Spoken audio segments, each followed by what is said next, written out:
If there's anyone who deserves to be in the Boston Celtics roster when they eventually hang championship banner number 18, it's definitely Marcus Smart.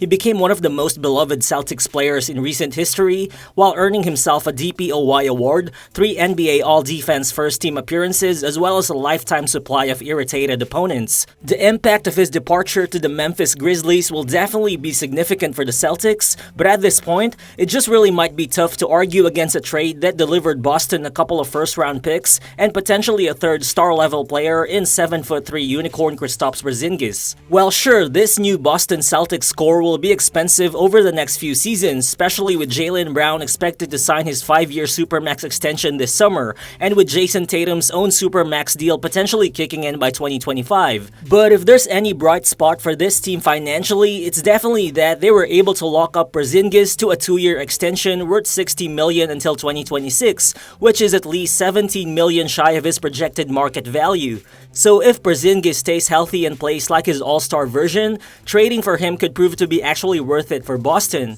And looking at it, there's definitely reason to be hopeful, as last season with Washington, Porzingis logged more than 2,000 minutes on the court for the first time since 2018, all while recording career highs in points, field goal percentage, effective field goal percentage, and true shooting percentage. So what's good everyone, it's Real Balls here, and today, let's dive deeper into why Kristaps Porzingis just might be worth the risk for the Boston Celtics. So let's get to it.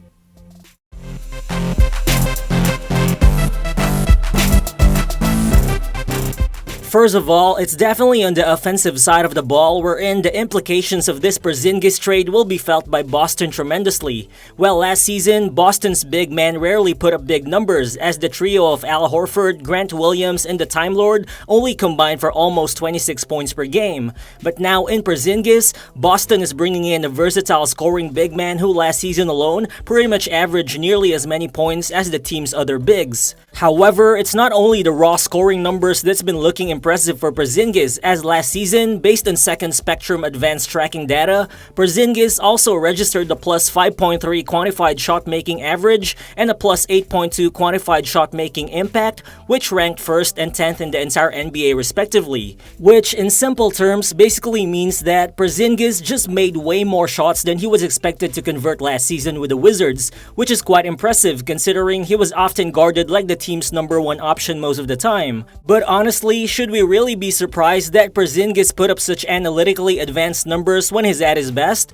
Cause this guy is a 7'3" shot creator who's got a high release point, an adequate handle, and some intricate footwork for a guy his size, all of which he uses to basically just create a lot of unguardable looks from anywhere on the floor. Well, sure, in Boston, we know that Jayson Tatum and Jaylen Brown will be having the ball from the point of attack a huge chunk of the time, but still, Porzingis could fit right in a lot of ways because of his ability to effectively play both on and off the ball. Well, looking at it, during Brad Stevens' time as president of basketball operations, he mostly coveted a certain archetype of big man, guys like Luke Cornett, Mike Muscala, Al Horford, and even Gallinari, who are basically those types of big men who you can't ignore from behind the arc. But so far, Porzingis is definitely the most talented and most skilled big man that Brad Stevens has acquired. Last season, he shot 38.5% from deep on more than 5 attempts per game as mostly the number 1 offensive option for the Wizards, which is why only around 44% of his made 3-pointers were considered to be wide open per NBA advanced statistics.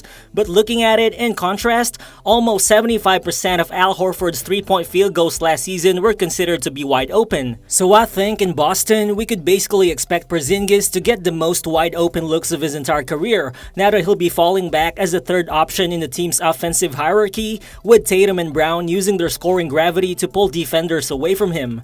Coming off a season in which Boston ranked 2nd in 3-point rate and 6th in 3-point percentage, the team's floor spacing will be even better with Porzingis.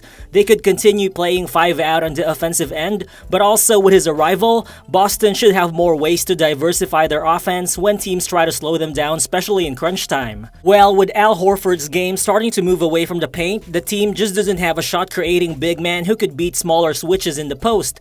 But Porzingis immediately becomes that guy for Boston, as he has become one of the league's sixth best big man on the low block. Last season, Porzingis generated 125.3 points per 100 direct plays on the post, which was the second best mark among all big men who averaged at least 2 post-ups per game last season, only behind Nikola Jokic. Looking at it, Porzingis just has a knack for making extremely difficult shots look effortless with his back to the basket. He does a great job of using shot and shoulder fakes to set up his defender for a fall-away jumper, and because of his size and touch, he's just really harder to guard one-on-one than most big men in these situations. I think that layer of scoring that Porzingis brings could really matter deep in the playoffs, wherein the Celtics offense has kind of faded in and out recently. And while it's unlikely that they'll turn post-ups into a major part of their offense, for Boston, it should still be helpful to have a 7'3" guy on the post who they can turn to when things slow down. Plus, dumping the ball to him down low actually makes a lot of sense, because Porzingis should also get to the free throw line much more frequently than any other Celtics big man. Last season, in 12 December games alone, Porzingis did draw a total of 102 free throw attempts, which in comparison is actually 40 more than what Al Horford and Rob Williams combined to draw for the entire regular season. But looking at it from a more team-oriented perspective, things should only get better when you look at how Porzingis should complement Boston's ball handlers out of ball screen situations. Tatum, Brown, and Derrick White would totally love the advantages that Porzingis would create for them out of the pick and roll, whether he pops out to the three-point line, dives straight to the rim, or makes a pass out of the short roll. As last season, Washington manufactured 1.23 points per possession when Porzingis set a ball screen, which is the most productive mark in the entire NBA among all 47 players to set at least 1,000 ball screens. Just think of what a two-man game between Tatum and Porzingis would look like. Those are two elite players above 6'9" who are both excellent in navigating pick-and-roll sequences. Switching against those two out of screens would be a nightmare for most NBA defenses.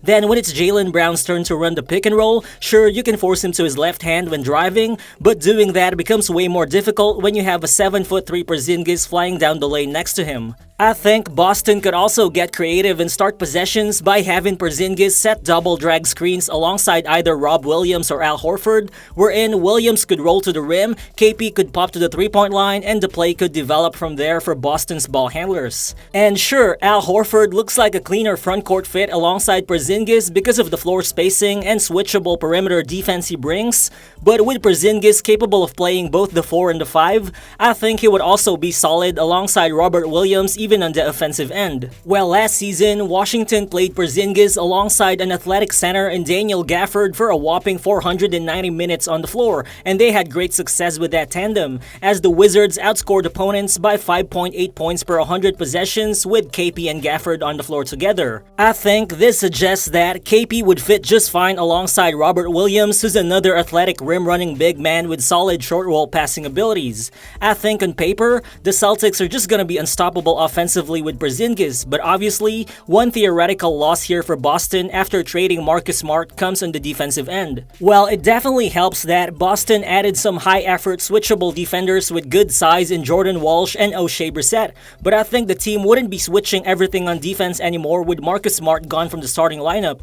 But if anything, I think Porzingis should still bring immediate value to this team both as a rim protector and a drop coverage defender. First, when he guards the pick and roll, KP actually moves his feet well and is also quick enough to come up high against ball screens. Plus, looking at it, Boston's still collectively long enough to shrink the floor and to just do whatever it takes to make sure that Porzingis won't have to guard in space against quicker players, which is where he could be exposed on defense. Also, Porzingis may lack strength and foot speed, but he definitely makes up for it with elite size. His 7'6" wingspan is longer than just about anyone in the NBA not named Victor Wembanyama or Mo Bamba, and because of this, he's still a solid defender, especially around the basket. Last season, out of all 210 players to defend at least 200 shots in the paint, only Jaren Jackson, Anthony Davis, Draymond Green, and Nick Claxton held opponents to a lower shooting percentage than Porzingis. It will definitely be interesting to see how his stationary shot blocking ability plays out alongside the Time Lord's more dynamic help side rim protection in the paint, because overall, supersized frontcourts have often been Boston's best recipe on defense, but for a lot of reasons, they went away from it for most of the time last season.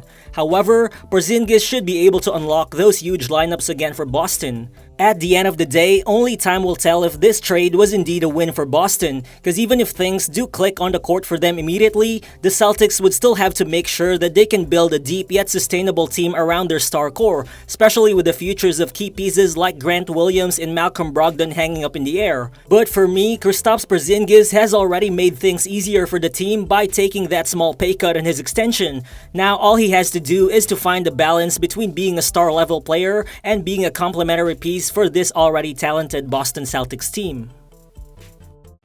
So thank you guys if you've actually made it this far into the video, and do you think Kristaps Porzingis makes the Boston Celtics favorites to win the 2024 NBA Championship? Feel free to drop your thoughts in the comment section below, and again, if you're new to the channel, please consider subscribing as well. Again, this has been Reroll Balls, and I'll see you on the next one. Peace.